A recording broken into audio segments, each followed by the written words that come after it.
3. How understanding can heal. Our bodies and our minds are the masks our real self, the soul, wears in the physical world. When we die, we remove our masks, and we rest in our natural state. There is no disappearance, no oblivion. We simply take off our masks, our clothes, and other outer coverings, and we return home to the spiritual realms. Here we are renewed and restored. Here we reflect on the lessons of the life that we have just left. Here we are reunited with our soul companions across the centuries. Here we plan our next lifetime on the earth. When the time and circumstances are right, we don new masks, a baby's body and brain, and return to the physical state. With a refreshed energy and outlook, we continue learning our spiritual lessons until the need to reincarnate is no longer necessary. Then we can continue to help people from the other side. It is important to remember that we are the souls, not the masks. As we gain a higher perspective and understand that our present lifetime is one of a myriad of lives that our soul has experienced over eons of time, the sense of expansion, timelessness, and joy that we feel can be palpable. We can let go of guilt, of despair, of feeling trapped and rushed. We have an eternity of time to learn our lessons. Our symptoms and fears have probably carried over from previous lifetimes. There is always hope for us once we realize that we are more than just a particular body and brain. Our greatest lesson is love. Remembering the causes of our afflictions allows us to heal them. In doing so, the recognition that we are loving spiritual beings comes more and more into focus. This strips away our anxieties and fears. It removes the barriers to comprehending our real nature. Then we can reach our highest potential, healing ourselves and our world. Understanding can be immediate, a sudden perception of the meaning and implications of these ideas, a clear and intuitive knowing. Understanding can also be slow and deliberate, a percolating awareness as the veil of ignorance is gently lifted. Whether with Zen-like immediacy or the gradual dawning of the sun on a foggy day, the results are identical. Many obstacles block our clear understanding. We are often force-fed specific belief systems, both cultural and religious, when we are too young to comprehend, to reason, and to make decisions for ourselves. We may become closed-minded to alternate beliefs and systems. Information cannot enter a closed mind. Nothing new can be learned. Fortunately, personal experience can be more powerful than belief. Once you experience, then you know. For this reason, having a past life memory, whether through regression, in a dream, while meditating, or even spontaneously, can be compelling enough to unlock a closed mind and to release it from the fetters of skepticism. Now questions can be asked. Now beliefs can be examined and re-examined, accepted or rejected. Now real learning can occur. For Heather, who presents her own story below, understanding came strongly and swiftly. She was able to restore her voice and also to distill spiritual wisdom, which enabled her to heal her mind and to nurture her soul. Finding your voice. My body is growing cold beneath the heavy chainmail. Choking on my own blood, I am aware of my impending death, yet I am not afraid. I look up at the wet, gray sky, knowing that the battle was fought with honor, and that I will die the same way. This is not a page from a medieval fairy tale, but from a life-altering experience that led to a restructuring of everything I thought I knew. I was never seeking any answers, because I had no questions, but out of sheer curiosity I decided to try hypnosis. Shortly thereafter, I found myself in a previous lifetime. I have since realized that this life is a lesson, a school in which to learn, and each encounter we have is an opportunity to change and to help. We are all in this world together, and only love, hope, and charity will be our salvation. These are sweeping words coming from a former agnostic. Let me explain. When I was young, I did not like anything touching my neck. I would not wear turtlenecks, scarves, or chokers. In 2000, a tumor was found on my throat that required surgical removal. The terror that I felt as the surgeon's blade lowered toward my throat was more intense than would have been normal for me. It did not conform to my predisposition for sucking it up. Today I wear a scar across my throat from that event. I have also had recurrent issues with losing my voice, and many days, for no apparent reason, I had absolutely no voice at all. This is despite 3 medical evaluations and speech therapy. Furthermore, a few years ago, I experienced a reaction to a medication that sent me into a panic, the likes of which I have never known. I became paranoid and thought my throat was closing up. I was convinced I was dying. I was fine, but it took me days to shake that emotional and unnerving fear. I went to see Donna, a clinical hypnotherapist, on a Thursday afternoon. True to form, I had no voice that day. Donna verbally coached me to relax my muscles, using guided imagery to take me to a deep level of hypnosis. Finally, when I was completely relaxed, she had me visualize a library. I was drawn to a section of books on which Heather was printed on the bindings. I opened the yellowed and frayed pages of one book, and on the right side of the open page was a colored plate, almost like one would find in a book of fairy tales. It was a picture of a knight standing in front of a white horse, which was kneeling low. The knight wore chainmail. He held a shield in his left hand and a sword in his right. His wavy, dark hair partially covered his right eye, and his drawn, thin face was ashen. Donna instructed me to go into the picture, and within an instant I was no longer Heather. I became the knight. I felt the extreme weariness of battle and lack of food, yet also a deep sense of honor. I had a sworn duty to fight, but an uneasy feeling that it was not a just cause. I was unafraid to die, and would do so with dignity. There was no woman in my life, only a love and tenderness for my horse. Donna progressed me in time a little further, and I was in combat. The ground was green, and I was on foot, fighting with my sword tight in my right hand. Although I was lying in the therapist's chair, my right hand was clenched and raised as if holding the sword, and my left held an imaginary shield. I could not unclench my fists. Suddenly I was choking on blood. I had been stabbed in the throat. On the chair in Donna's office, I felt as if my throat were closing up. I gagged and coughed. Donna instructed me to pull out of the body and watch the scene as if on a movie screen. I tried, but the feelings were so real, the pain, the choking, and I could not remove myself. Finally, blessedly, the pain stopped. I floated. Peace. Peace was all I knew. My hands relaxed as I released my grip on the imaginary weapons.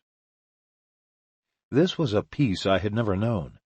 There was no pain, no struggle, just an all-encompassing serenity combined with a lovely floating feeling. There was no tension in my body. I felt freer, less constricted, eternal. I could have stayed there forever, but Donna was talking to me. I didn't want to let go of my knight. I still felt him and didn't want to leave, but she guided me out of that lifetime and into the present. The session ended, and I was overwhelmed. As I hugged and thanked Donna, we both noticed that my voice was clear and strong. I started out hoarse and at a whisper. Now I had a hearty voice again. Could it be that reliving the knight's death resolved my vocal problems? Only time would tell.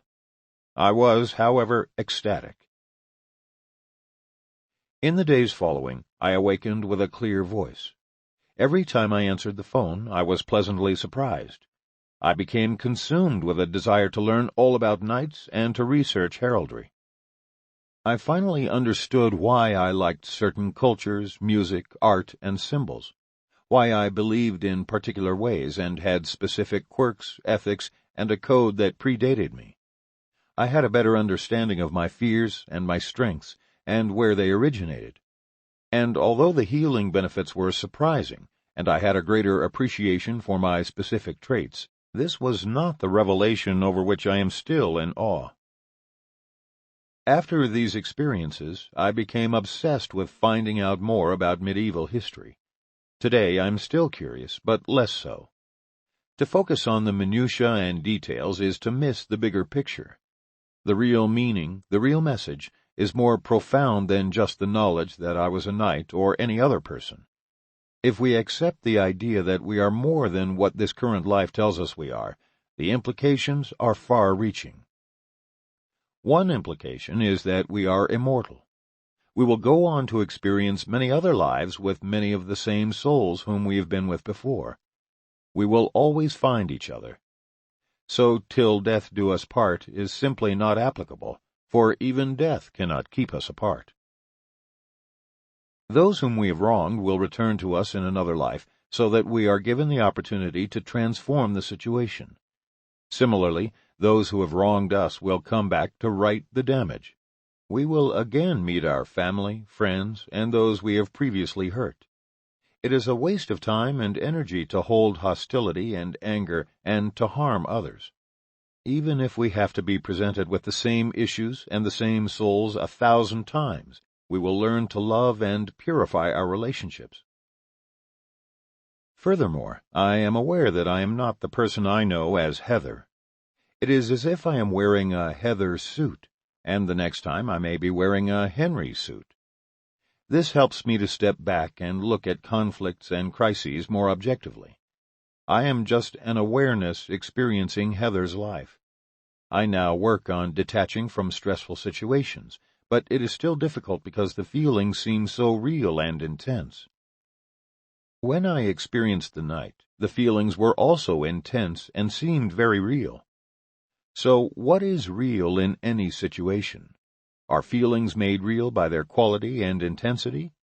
Are Heather's feelings any more real than the night's? The power of experience is the same. Who should I pay attention to? This leads me to the conclusion that none of these are real. Only the awareness behind them is.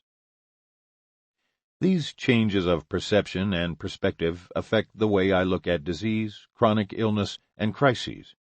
It has affected the way I look at Heather's body, the way I look at incidents and Heather's reactions to them. My chronic illness is no longer personal to me. I no longer own it.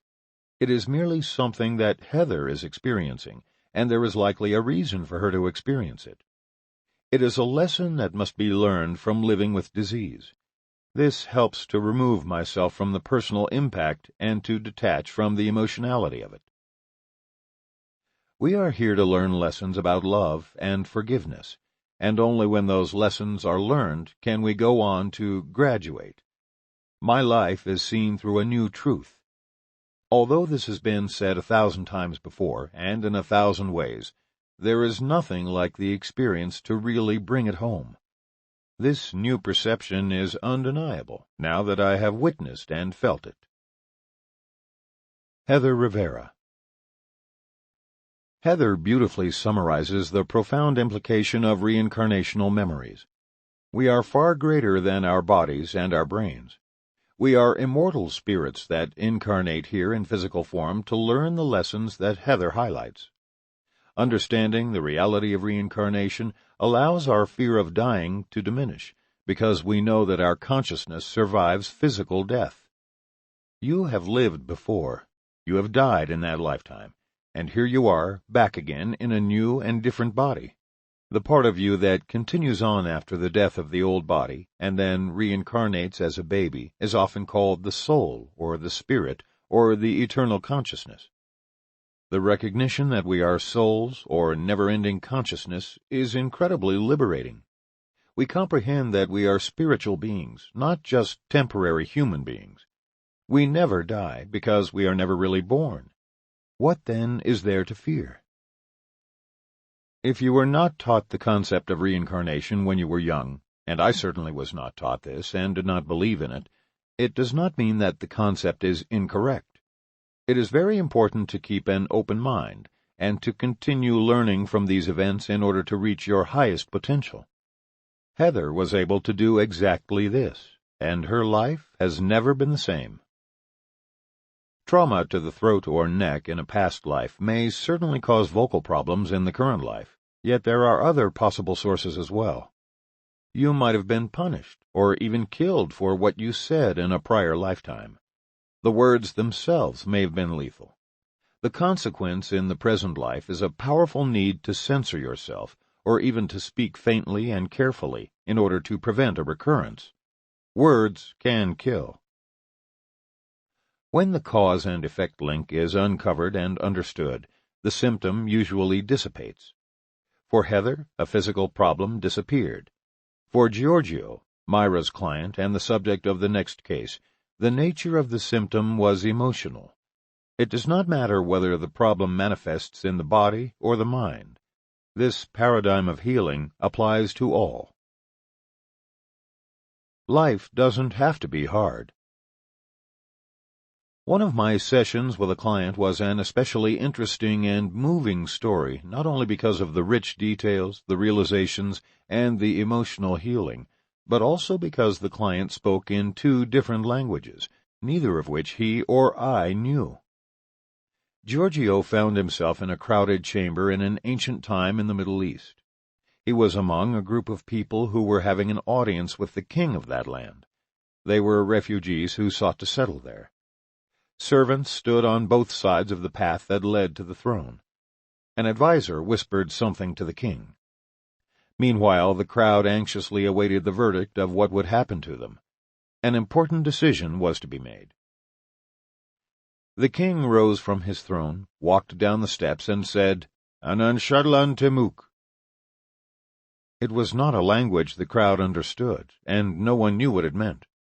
They were all murmuring nervously amongst each other.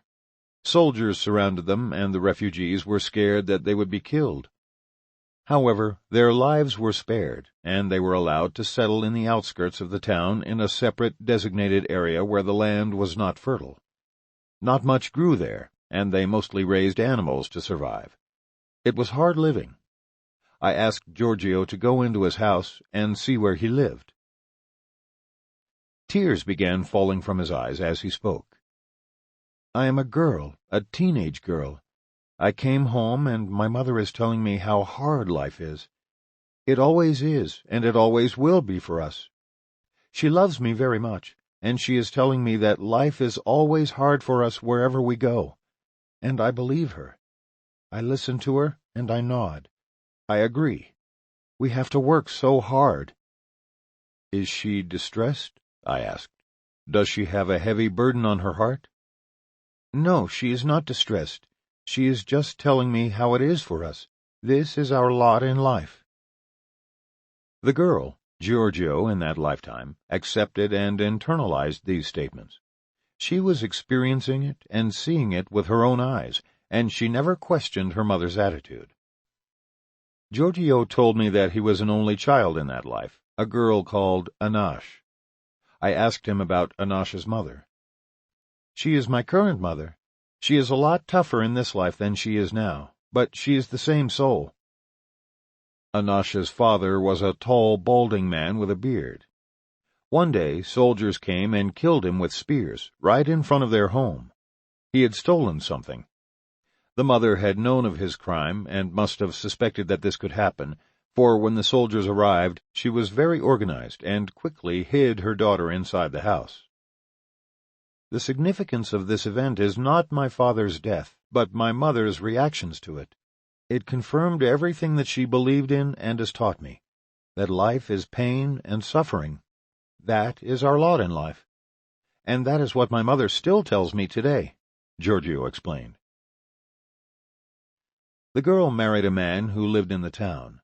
Over the years, the younger people from Anash's tribe slowly integrated into the town by marrying and working there. I asked if Anash visited her mother often. "Yes," Giorgio said. "I bring her oranges." Tears rolled down Giorgio's cheeks, and his voice betrayed the emotions that he felt. Anash was often able to sneak away flat, round pieces of bread and oranges and bring them to her mother. Life was a little better for Anash now. The house where she lived was an actual house, not a tent or a shack. There was still no money, or very little, but Anash's husband was a miller, which gave them stable access to food. He was also Jewish, and even though he too was part of a minority group, Jews were more integrated in the society than Anash's tribe. Giorgio, as Anash, began speaking in another language and said, "There are all these Hebrew words I know now." The next important moment in Anash's life was the death of her mother. "My mother is old. She is old and sick. I am touching her face. She is dying. I am saying that I love her. She is weak. She is bony. I was very close with her." "How do you feel?" I asked. Giorgio said, "I feel very, very upset. I just feel like she was right, that life is so hard." In that lifetime as Anash, Giorgio needed to learn that the perception of life being a struggle was only an assumption, only one way at looking at life, only a belief. In his present reincarnation, he continued to believe this. But life is not all pain and suffering. Changes happen in ways one could never predict. Things happen in ways one could never expect. And this is a very important lesson for both Giorgio and his mother. She continued to truly and deeply believe that life was a struggle, and consequently every situation in her life confirmed that perception. Life is full of potential. Miracles do happen, and they both needed to know that. In his present life, Giorgio grew up hearing from his mother the very same thing she taught him when he was previously known as Anash. Giorgio carried the same attitude in him, and when describing the difficulties he had encountered before the regression, he spoke of his life as something that needed to be constantly fought and survived. This attitude, that life is a battlefield, had spilled over into every corner of his life. His career, his finances, his relationships, and even his creative expression as an artist. After our session, Giorgio chose to dissociate from the belief of life as a struggle. He realized that the circumstances that created the belief in Anash's life do not exist in his life as Giorgio, and that he is now a different person. There was no need to be negative or to worry that things were out of his control. He understood that he had the power to choose, and that he did not need to perceive the world through his mother's eyes. The choice was made to be grateful for everything good that he had been given, instead of ignoring it and focusing on what was wrong. Giorgio decided to see life and to live life as a marvelous unfolding of possibilities and blessings. It has been more than a year now since our regression. From speaking with Giorgio, I see that the shift in him is permanent. The understanding that our session brought him has freed him from the need to recreate constant struggle in his life. He now knows that life is full of potential, and that miracles do happen. Myra Kelly. In the introduction to this chapter, I mentioned that what we encounter as adults may confirm or contradict the untested viewpoints and attitudes that perhaps we were taught as children, and that we may have swallowed undigested and unexamined. Giorgio's account provides an excellent example of how these early beliefs and assumptions may be distorted or even false. New understandings may seem odd or strange at first because they are unfamiliar, but with time and patience, truth prevails. Myra expertly guided Giorgio to a higher level of awareness. His life became much more fulfilling and joyful as a result. Giorgio and his mother, in lifetimes both present and past, believed life to be hard. They are not alone. Over the years, many readers and workshop participants have asked me why we are here in this difficult physical dimension at all. Why don't we just stay on the other side, in the heavenly dimensions, and learn there, where we do not have all the burden, all the pain of physical existence? This is a complicated question, because it implies a much higher spiritual perspective. It is like trying to know the mind of God. My answer is incomplete, but it has helped some people. I liken physical existence to the first day of kindergarten, when we had to leave the familiarity and comforts of home to go to school and to begin that stressful trek through the various grades and classrooms. A kindergarten student might object, saying, "Why do I need this? Why can't I just stay at home and learn there? Who needs school anyway? I was perfectly happy to be in my home. I don't want to be here." But the young child lacks the perspective to appreciate the purpose and value of school, to get an education, learn many subjects, prepare for a career, function in society, earn a living, interact with peers, and so on. The child does not realize that home will change, that parents will grow older and retire or move. Everything changes. We are like the kindergarten student. We don't completely understand why we are here in this physical school on earth, but nevertheless the reality is that we are indeed here, whatever the reasons may be. And we have to make the best of it, learning our spiritual lessons, and then, just like a young student going home after a long day of school, ultimately returning to our own true home. Finding peace. My husband and I attended your Los Angeles seminar. I booked the trip at the last minute from Houston because of a dream. A few days before the trip, I dreamed that you shook my hand and said something in my ear. It took me a while to comprehend what you said, but when you were shaking hands with my husband, I finally understood what it was. You said that I do not have kids in this lifetime because I had lost 2 kids in my 2 previous lifetimes, and that this is why I am afraid to have children. Boy, that woke me up and bugged the heck out of me, because I am not afraid of having kids. I am tired of trying to conceive and am letting nature take its course. I had to find out more. During your morning seminar on past life regression, I had this image in my mind of a white woman living in the mountains with a husband and a son. It was a simple and peaceful life. At the end, when you asked what lesson was to be learned from that lifetime, all I felt from it was pure contentment and peace.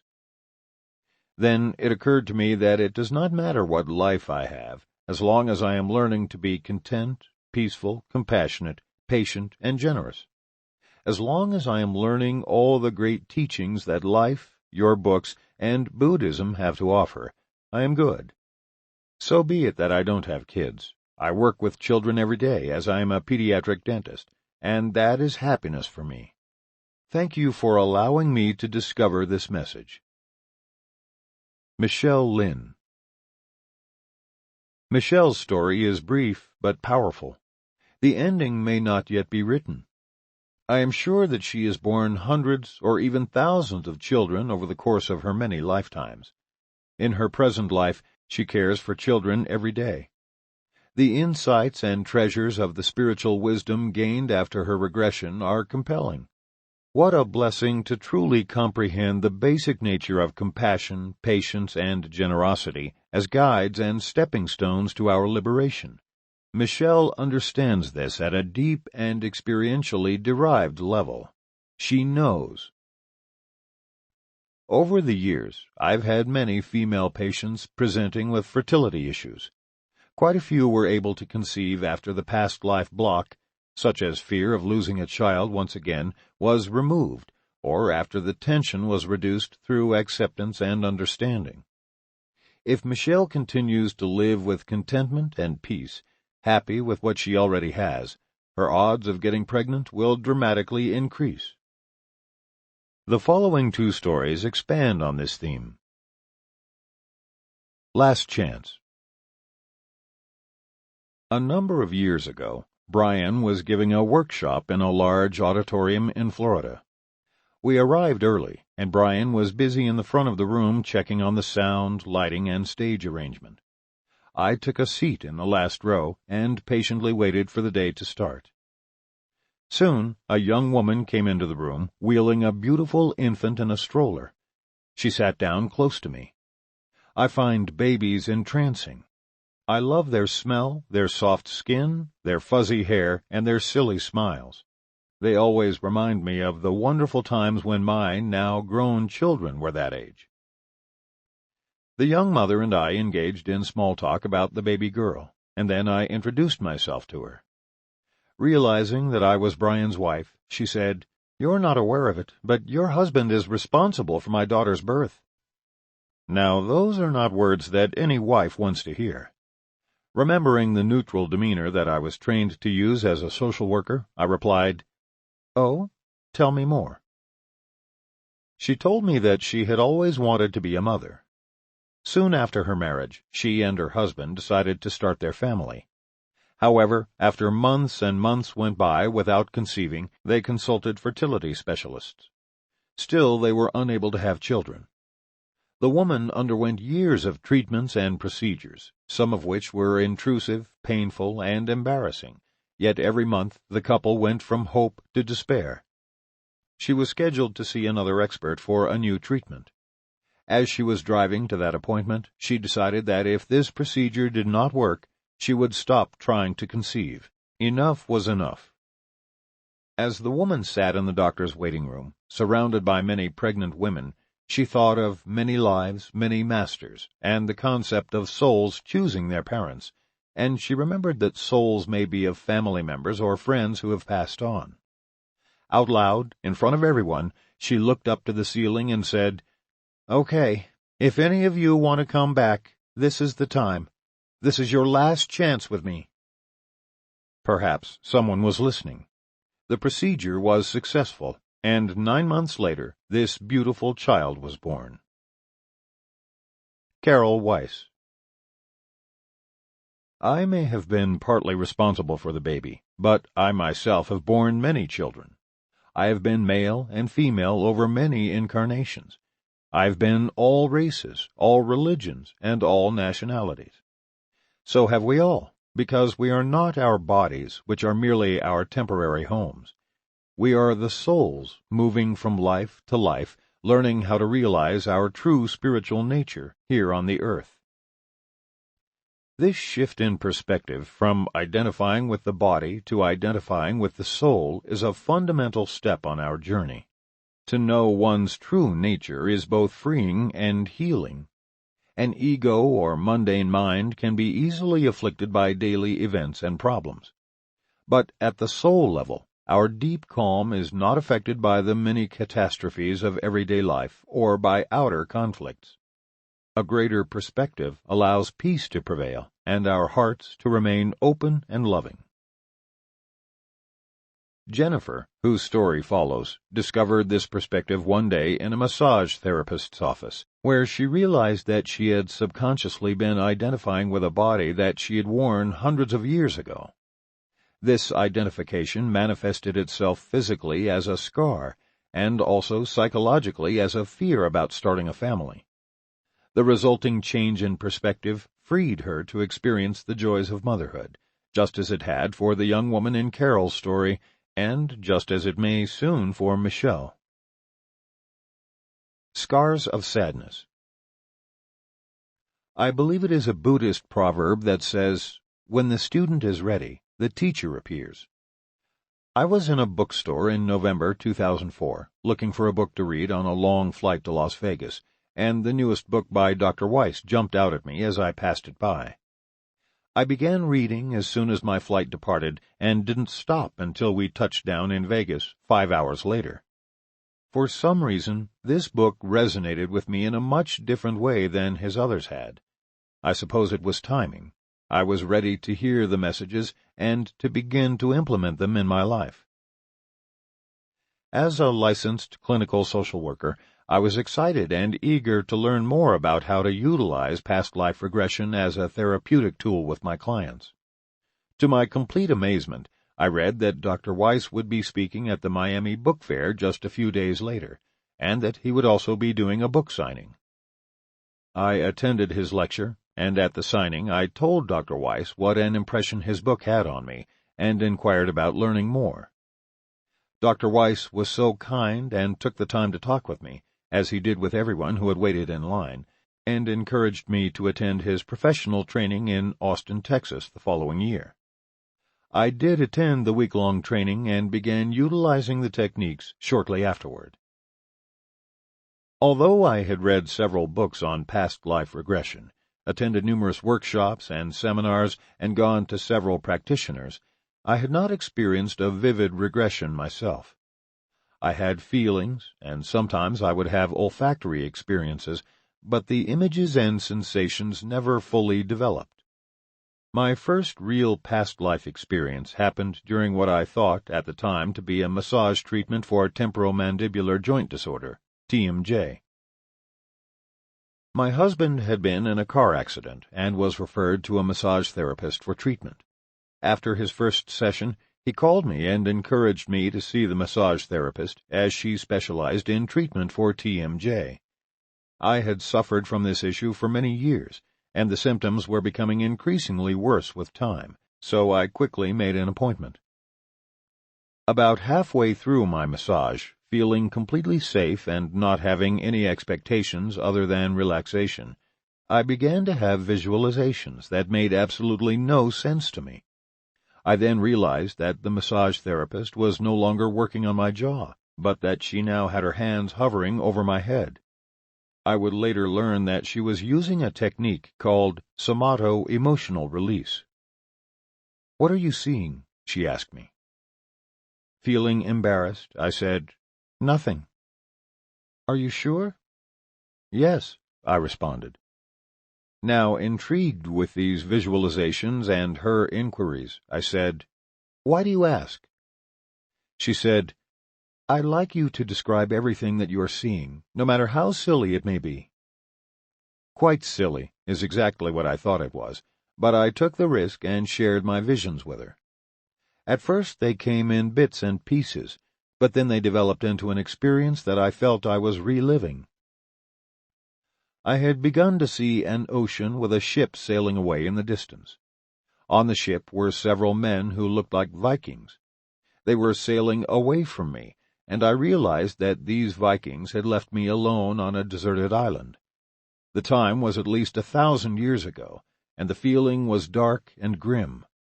It was at that moment that I felt my stomach and realized that I was at least 6 months pregnant. I then became aware of who had impregnated and left me. It was my own father in that lifetime. He was one of the Vikings on the ship, and he had abandoned me on the island. I was just a young girl. I felt flooded with a number of overwhelming emotions: shame, embarrassment, isolation, sadness, anger, and ultimately pure despair. Out of desperation, I took a sword and plunged it into my stomach on the bottom left side. My intention was to kill the baby, but I believe that it was also to kill myself. My next memory was of delivering a baby, completely by myself, on this island. The baby was dead. I emerged from this experience without knowing the end of this girl's lifetime, but it was clear to me that this was a vivid past life memory. The first thing that I did was to touch the area where the sword had entered my stomach. It was the exact area that had inexplicably developed a skin irritation about 6 months earlier, which had left a white scar about 3 inches in width and an inch in length. I had been to several doctors. None could figure out what it was or how it originated. It would not go away with any treatment. The last doctor had said that if it did not disappear in a month, they would have to do a biopsy. When I arrived home to tell my husband about the experience, I pulled away the clothes that were covering the scar to show him the site where the sword had entered my body in the past lifetime. To my surprise, the mark had significantly diminished. The next morning, when I awoke, it was completely gone. It has never returned. Perhaps even more important, that was the turning point when my husband and I began planning to start a family. We had been married for many years and had discussed this possibility for a long time, but I had never been ready to proceed. I feared that something would be wrong with the baby, that it would not love me, and that my husband would leave me once we had a child, even though he had given me no reason to believe that this would happen. But now I understood where my concerns had come from. I had had them for 1,000 years. I realized that I no longer needed to bear the scars of that lifetime. Indeed, when I uncovered their source, they disappeared. We are now the very happy and proud parents of a beautiful little girl. Jennifer Williams. Each of these stories not only echoes past life themes, but also demonstrates how much we have underestimated the power and the limits of the human mind. Jennifer's story contains so many of these consciousness-expanding elements. For example, a scar appearing and then disappearing at the very location of a past life wound. As I have mentioned previously, researchers have amply documented a similar phenomenon in children who have significant birthmarks at the site of traumas from past lives. We do not need to continue to carry the fears and the symptoms that we have been shouldering for thousands of years. Discovering and understanding their root causes release us from these ancient burdens. They need not scar us forever. Karma is not punishment, but rather the opportunity for growth.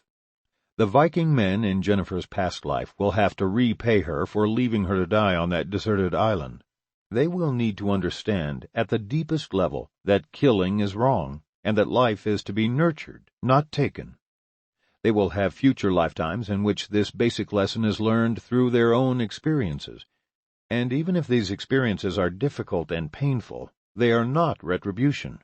They are simply the avenue for learning the lesson of nonviolence. Karmic connections continue over lifetimes as relationships are reestablished, expanded, and fulfilled. Our loved ones travel with us throughout time. We learn our lessons together. Sometimes they teach us, sometimes we teach them. The earth is our school, and we are both classmates and teachers. When we remember our past lives together, a deep appreciation of our shared journey emerges. The quality of the relationship is deepened.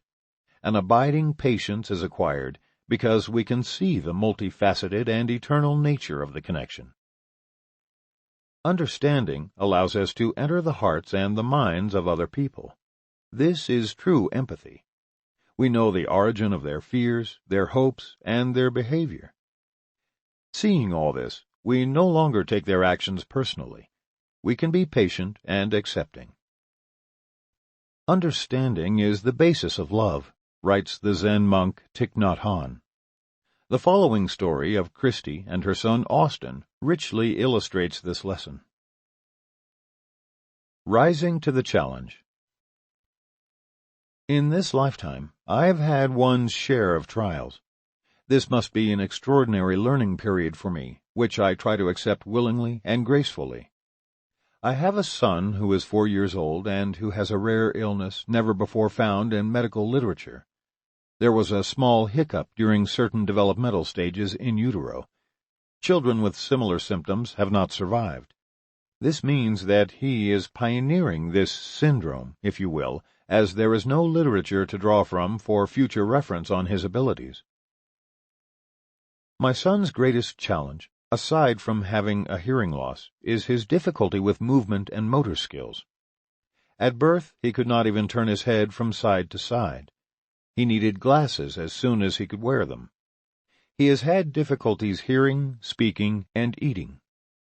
At 9 weeks, he stopped breathing as a result of bronchitis and probably aspiration during feeding.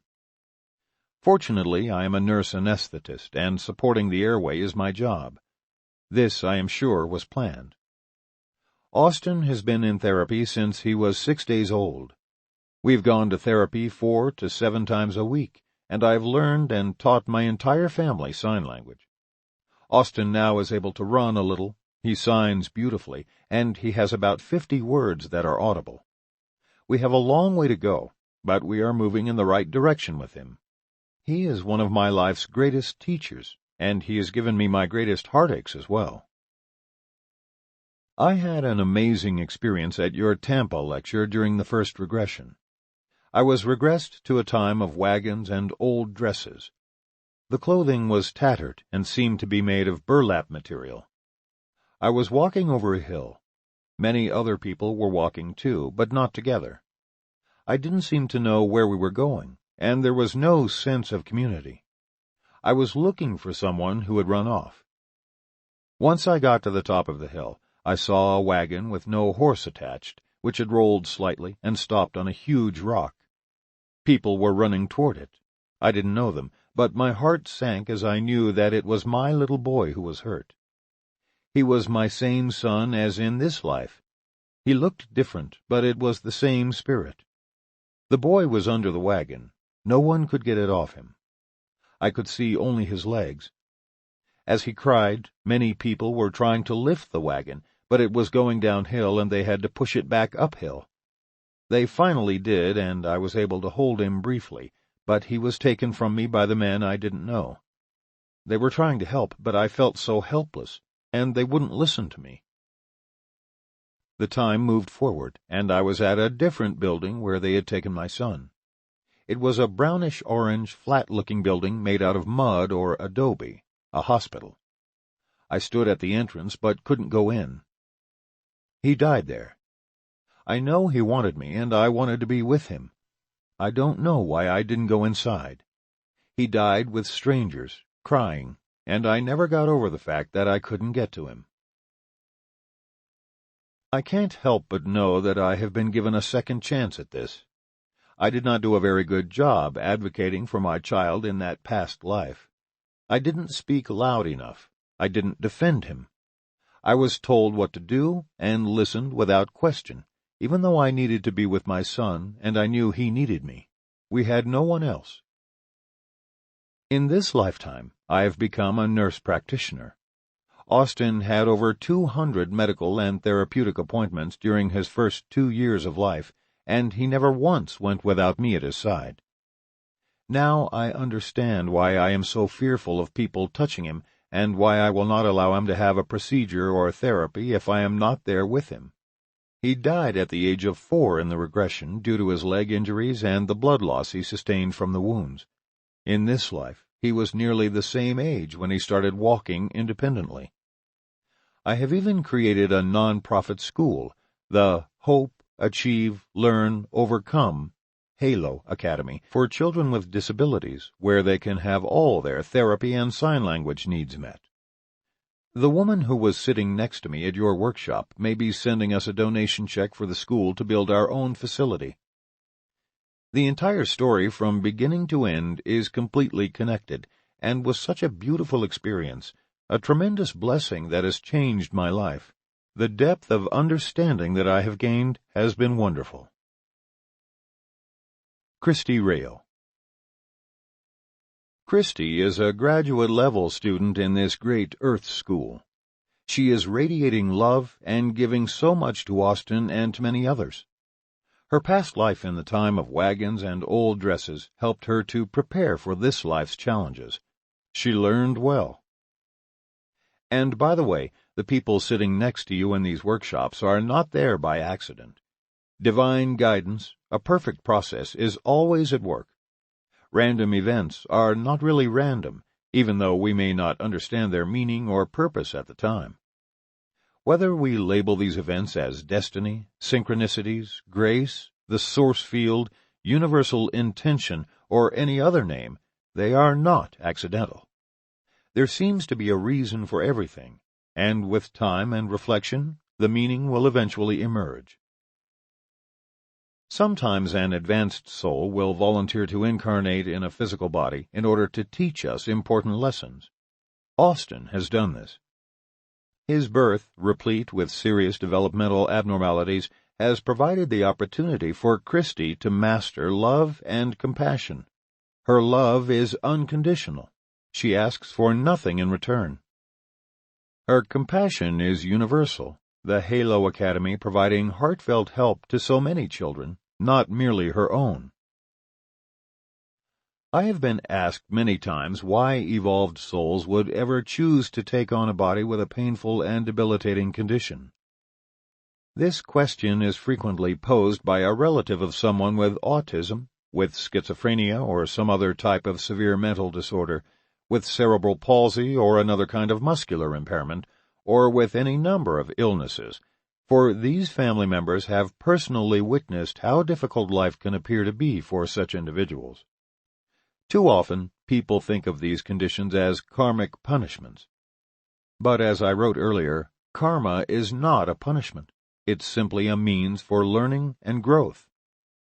Many souls, particularly advanced ones like Austin's, will elect to incarnate in an impaired state in order to learn what that experience feels like. They may have had many lifetimes in which they were the caregivers, but now they are to learn what it is to receive love. Love must be balanced. This decision is also made so as to give other people the opportunity to express love. Someone with autism will need to be nurtured and taken care of, and this provides other people with an occasion to manifest caring, charity, and compassion. Thus, the condition is not the result of punishment or of karma, but rather of a tremendously loving and generous desire to help other souls progress along their spiritual paths. Wise and loving beings are always among us. We may not recognize them at first. We may not see them as teachers. Our minds get in the way. How can this little baby teach me? Our hearts are already aware. Just as with Christy and Austin, the birth of a child often provides a rich education in this school of life, but the loss of a child can be a devastating and powerful teacher too. The following story explores this idea further.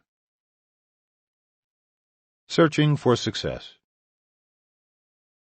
A client of mine, Anna Silvernail Sweat, experienced this regression in 2008. She is still enjoying the results of her work. I have asked her to tell her story, and it is as follows. After many years of feeling like I continuously sabotage my own success, quitting or leaving one position or relationship after another, just as things begin to take off, I decided to try past life regression to determine if this issue carried over from another life experience. Having no prior encounters with past life regression and feeling unsure about my stance on reincarnation versus the afterlife, I attended a group session with some enthusiasm and curiosity, but few expectations. When asked to state my intent for this journey in writing, I reaffirmed my determination to uncover why I always bail after a certain level of accomplishment. Relaxed and at ease, I explored a lifetime in which I was Sarah, a widowed landowner in rural 17th century England. I had 3 children, an older son and young identical twin girls. It was clear to me that of all my children in that life, I was closest to my son, who played an integral role in helping me maintain the bit of land that I had inherited after his father's death. My total focus and sole purpose for living was to maintain our independence as a family by keeping our land and all of us together. It was a hard, laborious existence, but I had been successful for many years and was proud of my accomplishment, a rare and uncanny feat for any single woman in that time period. Just as I began to feel confident that our fears of poverty and separation were truly behind us, my son died in battle. He was only 18 years old. I could see myself at his wake, there on my own property, utterly devastated by the loss. I knew that he could not have died in a war fought on foreign land if his body had been returned to me. In addition, I had the distinct sense that he had not voluntarily enlisted, but that he had been coerced or forced in some way. It was the ultimate failure. I had worked so hard all those long years to hold on to our property in order to keep my children safe and with me, and to provide them with a life of freedom and relative comfort. Unable to protect my son from war, I had lost not only my precious child, but also my only dependable help in our pastoral endeavors. In a peculiar twist, I kept picturing this dead son in an American Civil War uniform. It made no sense to me. As I traveled further into that life, I saw that, despite the odds, I continued to work our land and save it for my daughters, one of whom married and had a family, and both of whom remained there after my death. But I was never the same, and I died feeling that the great sacrifices I made and hardships I endured had all been for naught, because in the end I had failed to protect my son. After the session was over, I felt very emotional and grieved for a loss that had occurred hundreds of years ago. Looking for answers, I did some online research the following day. In my current knowledge, I didn't know of any wars fought on British soil during that lifetime, and while I am well aware of the American draft, I had no notion if a draft concept existed in England in that time. I was surprised to learn that there was a series of 3 British civil wars fought in the mid to late 1600s. This made the vision of the boy in an American Civil War uniform, the only Civil War with which I was familiar, much more sensible. It was the clearest hint my mind could give me about his death. Many of the soldiers enlisted on both sides were coerced or drafted into service by county lords, noblemen, and military officers. It seems that much of the rural English population was neutral about the war, siding with neither Parliament nor the king. The only way for the 2 combatant parties to keep their regiments stocked was to force or manipulate able-bodied young men into their ranks. I realized instantly that my son from that lifetime had died in the British Civil Wars, and that he had indeed been conscripted against his will. Although we were freeholders, we were not a wealthy or prominent family in society. Therefore, my son was just the kind of person for whom the military would have been looking, someone who would not be overtly missed, someone whose family would have no recourse against his being drafted. Historical estimates dictate that as many as 185,000 men died during these civil wars, up to 1/4 of the male population in England at that time. In the end, I realized that the tragedy of that lifetime had continued to carry over with me through new incarnations, leaving me with a lingering sense that no matter how hard I worked or how successful I became, failure was inevitable, because there are always variables that one cannot control and outcomes one cannot foresee. Sarah's devastation never left me. Knowing that this was the source of my instinct to jump ship at critical junctures, I was able to begin visualizing leaving Sarah and her family behind and meditating on my personal success in this lifetime. What's more, I was able to recognize my oldest daughter in this life as the twin girl who married and had a family. Her son in that life, my grandson, was in fact my son in this one. I understood then that my son's and daughter's need for my attention and approval in this lifetime stemmed from their experience with me in Sarah's life. Too grief-stricken and disillusioned, Sarah had never managed to connect with her daughters or grandchildren as she had with the son who died. Today I am working on realizing my dreams, traveling to Ireland, publishing my first novel, and enjoying a close, loving relationship with all 3 of my children. I am grateful for Sarah's intense work ethic, but even more so for the opportunity to relax and enjoy my accomplishments, something she never experienced. Knowing that the past was still haunting me allowed me to make a concerted effort to move beyond it, to put a face and a name to my fear of success, and to leave Sarah's grief buried in England with her son. Melanie Harrell. Melanie's client, Anna, was able to repair her grief from the old English lifetime, thus removing those blocks and freeing herself to write, to be successful, and to heal her relationships. She was also able to recognize several of the reincarnated souls from that past life, which gave her an understanding of their current fears and needs. We travel through time with many of the same souls, often reincarnating in different relationships. For example, as in Anna's case, a grandson returning as a son. Dimly remembered patterns are often brought forward and repeated in the current lifetime. Through recognition and understanding, negative relationship patterns can be repaired and improved. Anna was wise to seek out Melanie, a therapist, to explore why she struggled with feeling successful. Over the years, and especially in my psychiatry practice, I have observed so many people who feel like they are failures. They have not achieved some goal that they felt would have made them successful. Perhaps the goal was a financial one, a certain modicum of family approval, a childhood dream, or anything else that they had not attained. I have also treated many heads of businesses and organizations, actors and actresses, sports celebrities, and similar types of people whom many would consider to have it all, yet who nonetheless felt unfulfilled, dissatisfied, or sad. So much unhappiness results from subjective measures of success imposed on us by parents, communities, and cultures. We are souls, not robots. We are here to learn about love, compassion, kindness, and nonviolence. Success should be measured by these qualities. Are we becoming a more understanding and empathetic person? If so, we are successful.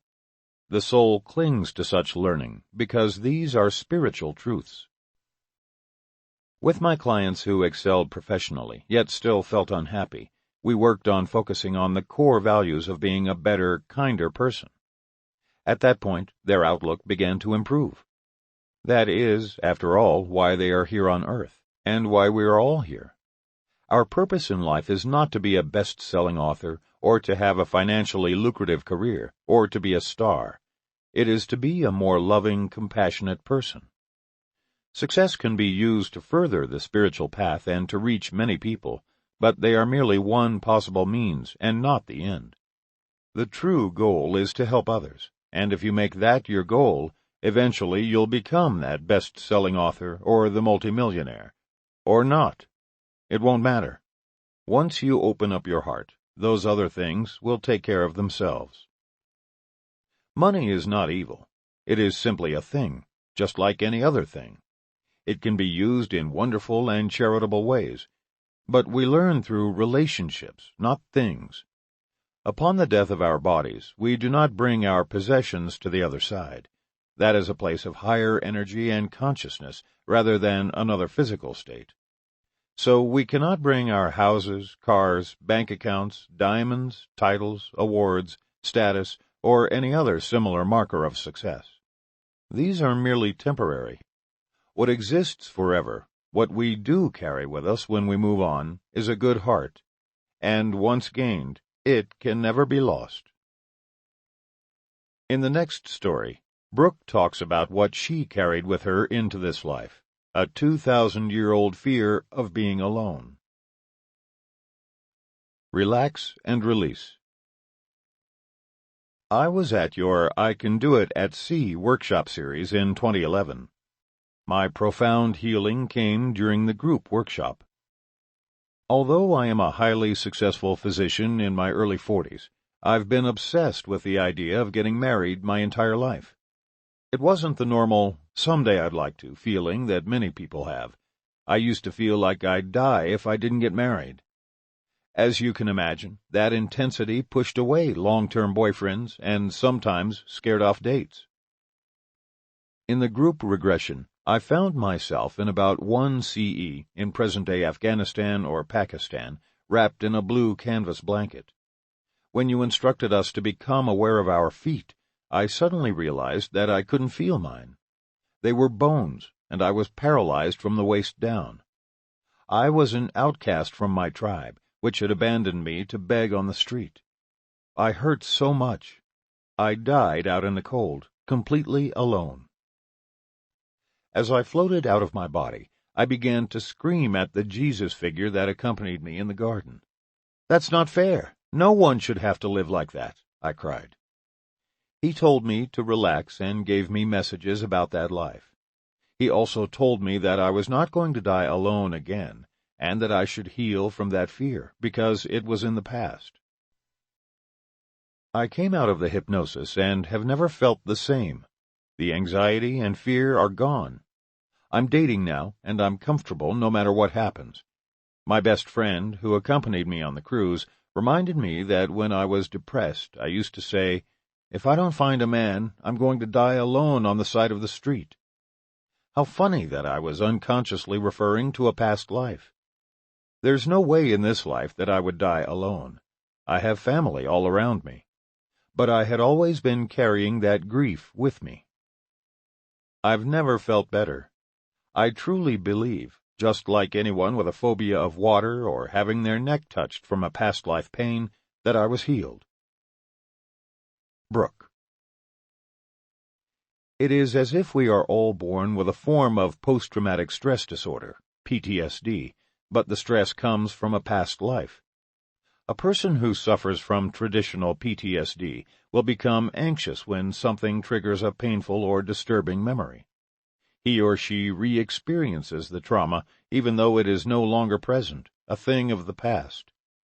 For example, the sound of a car backfiring might immediately and viscerally bring to mind scenes of gunfire to a soldier who has just returned home from war. Although he is now safe and hundreds of miles away from the trenches, in his mind he is instantly transported back to the battlefield, fighting for his survival. Are we not all carrying around our own phobias, traumas, fears, and baggage, as well as affections, interests, and relationships from lifetimes past?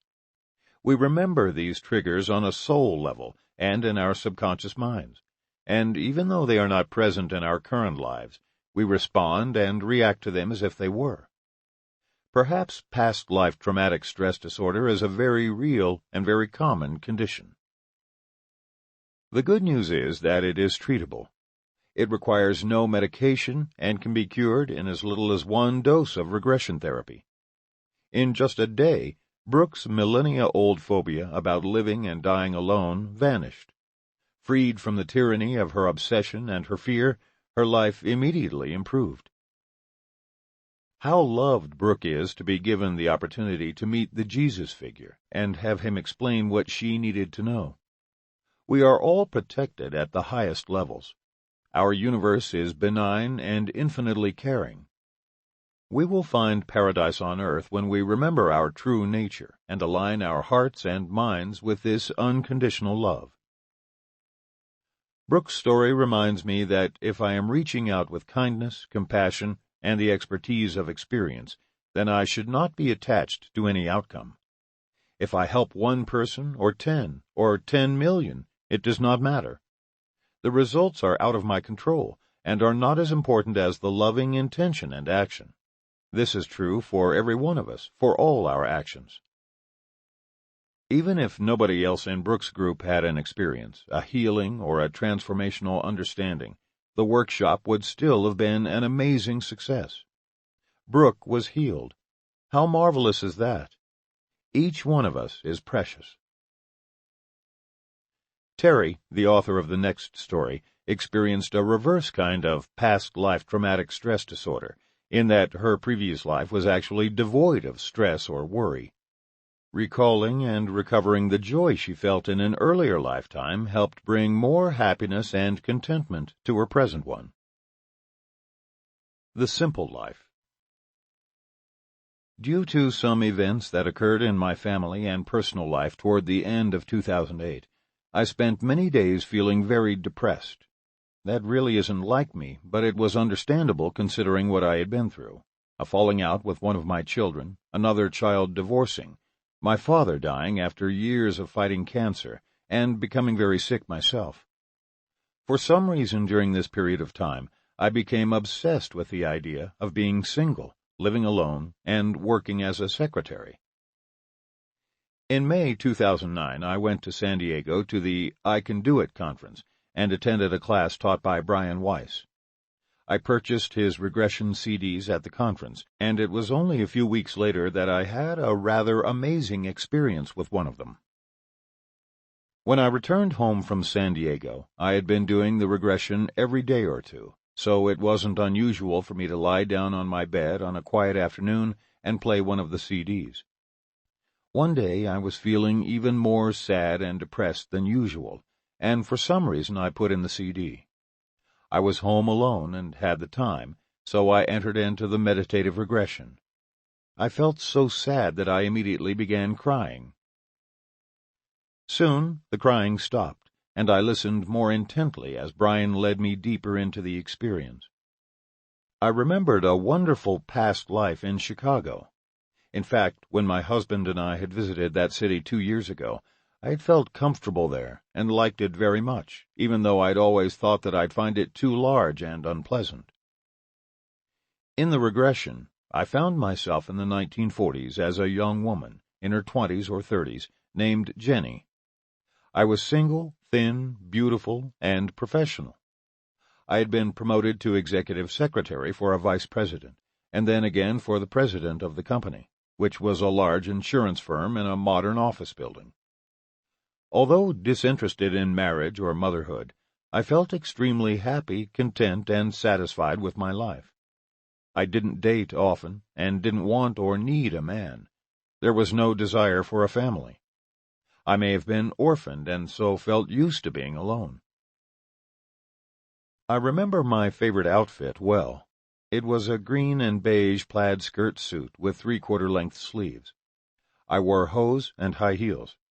I saw my white 40s-style bra and my old lady panties and garter belt. My hair was short, teased, and heavily sprayed. On the evenings and weekends, I wore white pedal pushers and sneakers. I didn't have or need a car. I lived on the same block as the office where I worked. I was so free. No complexities, no family. My girlfriends worked with me, and we were quite close. I lived through their breakups and pregnancies. I loved my life as Jenny. I was so happy, there was no stress at all. I would walk along Lake Michigan and feed breadcrumbs to the birds in the park, and then go shopping at the corner market. My apartment was small, but clean, comfortable, and uncluttered. Each promotion brought a move to a larger apartment. I miss Jenny's life, my life. Maybe I died too young, and what I felt, in addition to homesickness, was a sense of incompletion. Perhaps her life, my life as Jenny, didn't end the way I thought it should have. The life as Jenny was a key to unlocking my current depression and problems. I believe I may have wanted a divorce and a life by myself because my soul was so incredibly fulfilled when I was Jenny. Only one day after the regression, I felt remarkably happier than I had been the day before. A lot of it had to do with this knowledge, this understanding of why I so strongly desired living alone, even though I chose to be married and to have a bunch of children during this incarnation. 6 months after having this regression, I realized that the obsession I'd felt prior to experiencing my life as Jenny had vanished without my even noticing it. I was no longer fixated on living alone, being single, being a secretary, and so forth. It simply disappeared from my conscious mind, and as a result I am able to go on with my life and be much happier. Terry. The validity of the past life experience often lies in the disappearance of symptoms. Merely fantasizing about a simpler life would not remove sadness, depression, or obsession. But an actual memory would have such a healing effect, and indeed it did. Terry's sadness disappeared, and she was able to resume her current life, despite all its problems and complexities, with more peace and happiness. Understanding takes place at many levels, not only the conscious one. Understanding at the subconscious level can be just as powerful. Our deeper minds observe the past life dramas and say, "Oh, that's where this obsession or fear or affinity or talent or relationship or symptom comes from. I get it. I don't need it any longer. I will let it go." And then we are healed. Experience teaches the lesson of the temporary nature of the emotions. Being aware of why negative feelings arise and what their roots and causes are quickly dissolves them. Sometimes they are caused by events and circumstances in your current life, yet they may be carried over from previous incarnations only to manifest again in your present lifetime. To forgive those who have hurt you and to let go of your anger are hard, but you will feel so free. One advantage of growing older and accumulating experiences is that you often become aware that you have encountered a similar situation previously. I have been angry before, and the feeling is past. Anger arises, stays for a while, and then leaves. It is like a cloud floating past, only to disappear. All our emotions behave similarly. Sadness comes and goes. Fear arises and subsides. Anxiety ebbs and flows. Frustrations enter and leave. Hurts eventually heal. Despair floats into awareness, then diminishes. All are transitory. The knowledge that all things pass is often enough for healing to occur. But if the emotions or symptoms continue, past life exploration may provide the cure. It certainly did for Tom, a middle-aged man who attended one of my intensive workshops. While participating in an energy exercise, his partner had experienced a burning sensation in her abdomen. She felt that this was connected to Tom. As the exercise ended, Tom confirmed that her impression had been correct. He had stomach cancer, and from the treatments, especially from the radiation, he often felt burning in that area. To all of us in the group, he appeared extremely sad. On the second day of the workshop, some of the answers to Tom's sadness and his depressed effect became clear. He explained that he had lost his son. Shortly afterward, he lost his wife as well. The entire group gasped, assuming that both had died. Indeed, his son had, but his wife had not. She had left him once his cancer had been diagnosed. Everybody could, of course, empathize with his pain and sadness at this tragic series of events, but we were baffled as to why his wife would leave him during such a difficult time. We would not have to wait long to find out. During the group regression, Tom himself discovered the answer to that very question. Upon emerging, he described to the group what he had experienced. Already we could see that his face looked much brighter. It was as if a weight had been lifted from his shoulders. He even smiled for the first time. Tom had regressed to a lifetime in the American Civil War, in which he was engaged to the woman who was his wife in his current life. The war had intervened, and they were unable to be married. Near the end of the war, he had returned home and was finally with his beloved again when a group of enemy soldiers stumbled upon them. They shot him in the stomach, in the exact area where his present life cancer existed, and where his radiation treatments had caused the burning sensation. Tom floated above his body and watched as his fiancée rocked back and forth, sobbing and weeping inconsolably. He died with his head in her lap, her tears falling on his face. It became evident to Tom that, in his current life, his wife had not left him for someone else, or for some defect in him, or for some other unknown reason. She simply could not watch him die a second time, and perhaps there were even more losses from other lifetimes of which he was not yet aware. At that moment, Tom was able to release his grief and fear, his anger and sadness, and through this understanding, a tremendous healing occurred. For the rest of the week, Tom seemed to be a different person. His mood was so much brighter. He was helping other people. He truly understood that his wife's departure was not personal. She, because of whatever conditions existed within her, just could not bear to lose him again. And he also discovered that he was immortal. He had lived in the Civil War and been killed then as a soldier, and here he was back again, reunited with the same woman, the same soul. He knew at this level that he was an eternal being, and that therefore his son, who had died as a young adult, was also not really dead. Tom's experience was incredibly moving to our entire group. We could all empathize with the pain and sadness he had felt, and we were amazed at the immediate shift in his mood and outlook. He was able to forgive. He became unstuck. He could move on with his life.